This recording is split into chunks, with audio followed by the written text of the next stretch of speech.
Any entrepreneur will have to face difficult steps.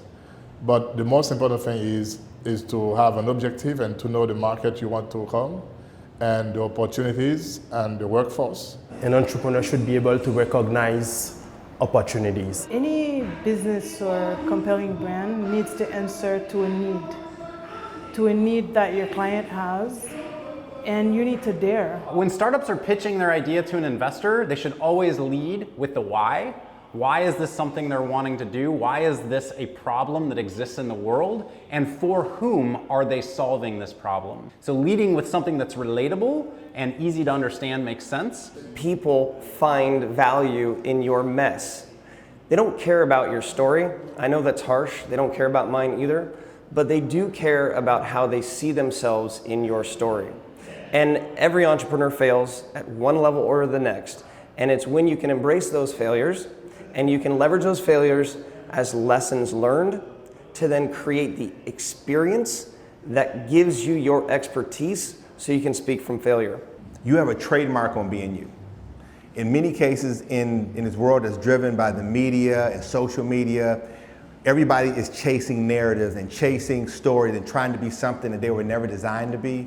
And what we try to do is get people to be comfortable in their own skin, to be able to tell their story, communicate that, but to live their dream. I also believe that startups absolutely should avoid using buzzwords and should focus on what the product they're building actually does, because it's helpful for people to understand how the thing functions and how it works. It will help the listener understand what it is they're talking to, as opposed to trying to extrapolate what it could be. Something that's really interesting as we think about the future of work and access, especially in a place like Haiti, how do you find and being able to connect where you're not necessarily in these big tech hubs like New York or Silicon Valley? So being able to connect with different programs online, like the meetup groups, like different content, and like these other Slack channels, you'll be able to find those resources and connect in a way, or maybe in 2 years you'll meet someone at a conference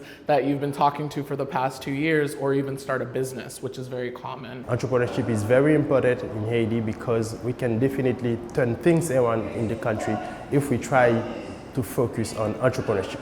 I encourage entrepreneurs to go on with their vision and stick to it. Nobody will get what you have in your head. Just keep going, striving. Just continue to be bold, continue to believe in themselves, and to continue to network with this fabulous group of mentors. We don't need to recreate everything from scratch.